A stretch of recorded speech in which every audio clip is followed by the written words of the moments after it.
Hey, John from York Bay Financial Partners, looking at investment markets. Really pretty interesting time still in the US, as you've still got signs out that the economy is still pretty robust.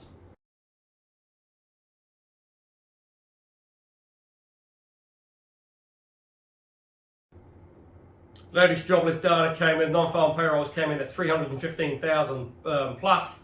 That was versus expected around 318, so just sort of slightly below estimates, but still a pretty robust economy, and really, not really showing the signs of an economy that's looking to slip into recession.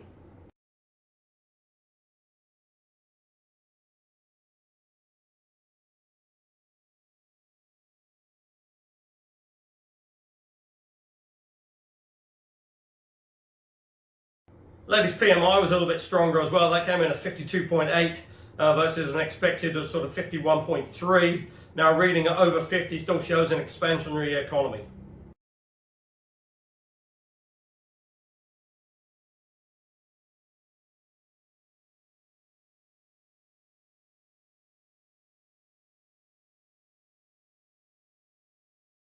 Now, when you add to that as well the job vacancies out there, there's roughly 2 to 1 in terms of job vacancies versus people who are actually looking for employment.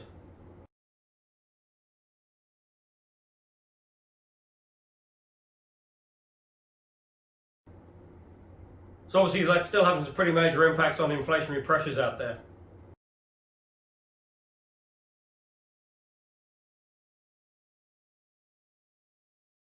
So that's now pushed the 10-year up to a new sort of trading high here of 332 on the yield. If you remember around sort of 5-6 weeks ago, that was trading well below 3%.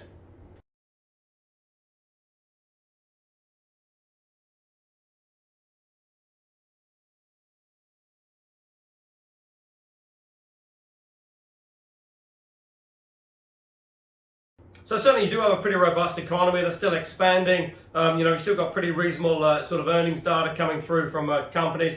So just going to be very interesting to see how he does sort of trade in the last sort of 4 months of this year.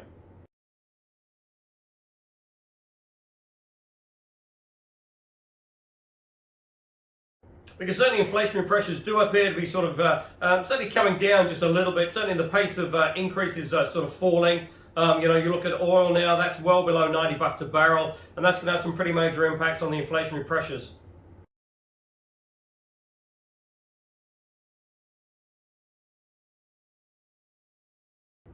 Now, the Fed's still talking pretty tough in terms of sort of, potential rate cuts in 2023.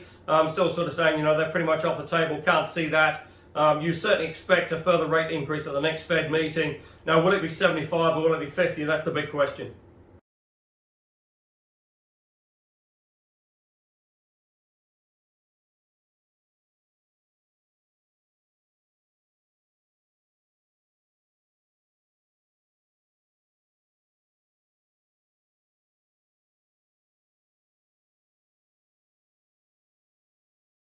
Also, as well, keep an eye on crypto. That's still, really struggling. Bitcoin well below that $20,000.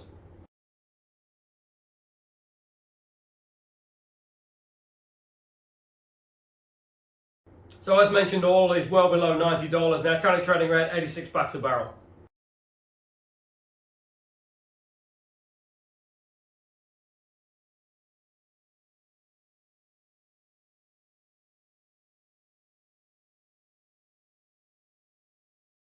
Now, as expected, Liz Truss has been announced the new leader of the Conservative Party and hence the new Prime Minister of the UK.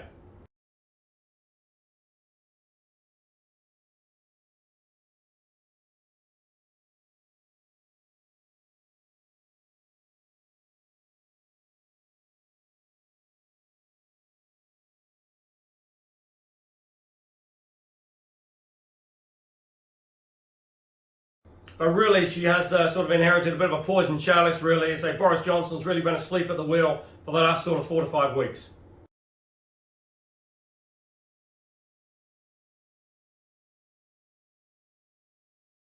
And you've got an economy now that's sort of teetering on almost sort of collapse, really. You've got, rampant cost of living pressures. You've got rampant energy costs.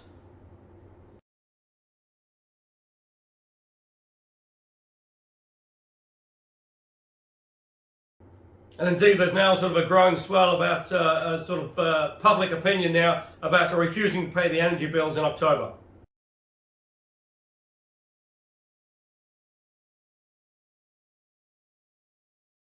Now, if you start going down that route, really you are sort of facing almost very close to anarchy.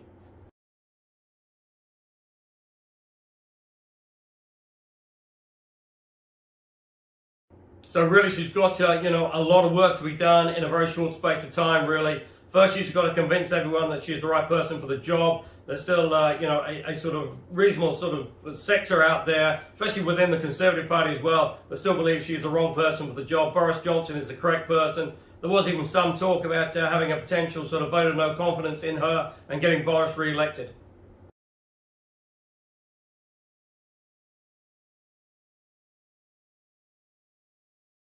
Now, certainly, if you went down that road, you really are sort of entering around the sort of comedy, farce, and sort of Keystone Cops sort of scenarios.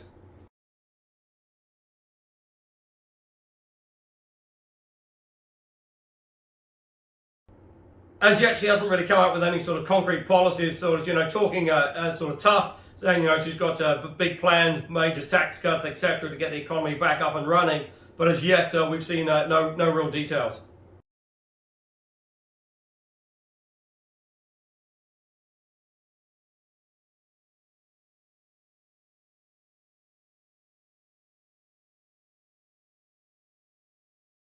Now, Europe facing some pretty tough issues as well. Russia has supposedly found new maintenance issues in the gas pipeline and so shut down their supply of gas.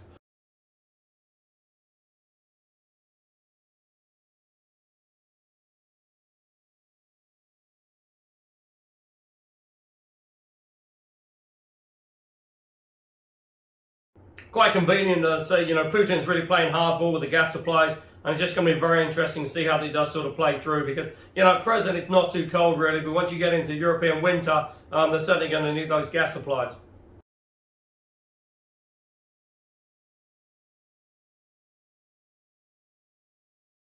And to replace them is not easily available.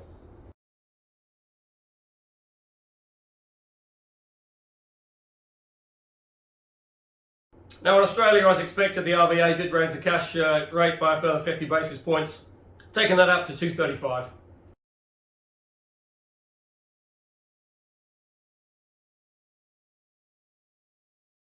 So it's a 200 basis point increase in the cash rate in Australia now since May.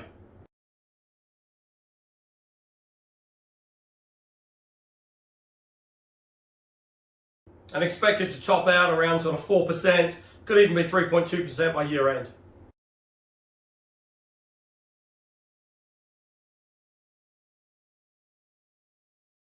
But against that, you've got a record low unemployment, 48-year low at 3.4%.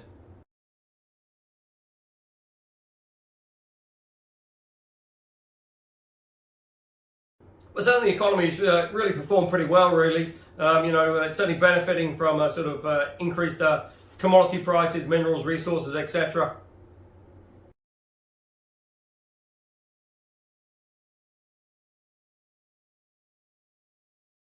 Now here in New Zealand, earnings season was on the whole better than expected, but really it's going to be pretty interesting when we see the next GDP data, which is due out later this month.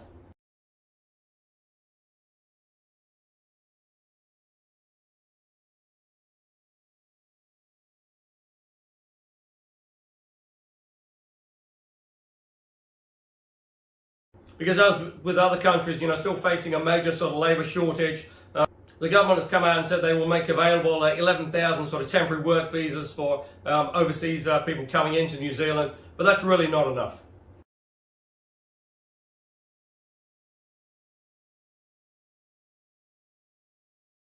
And certainly for hospitality, you're getting almost on a daily basis now where sort of restaurants or cafes are having to sort of close because they just can't get the staff.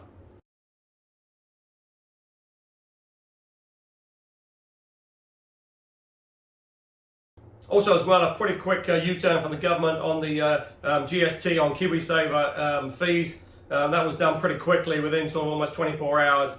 They've tried to sort of spin it out that they listen to sort of popular and sort of public opinion, but really it looks like pretty grave error on their part.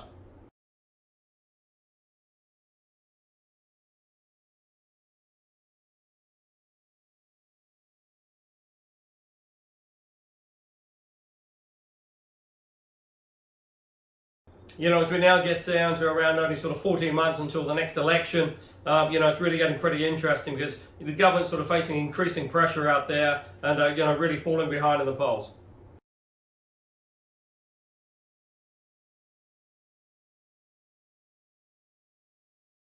And when you look at what's to come, the Reserve Bank's expected to increase rates again at the next meeting by a further 50 basis points.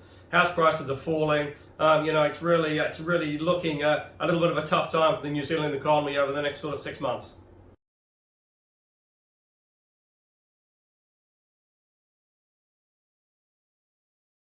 And despite the borders being open now, that sort of had a reverse effect really, where you're seeing a net migration figure being negative. So more people are leaving New Zealand than coming in, which is obviously a further drain on the economy.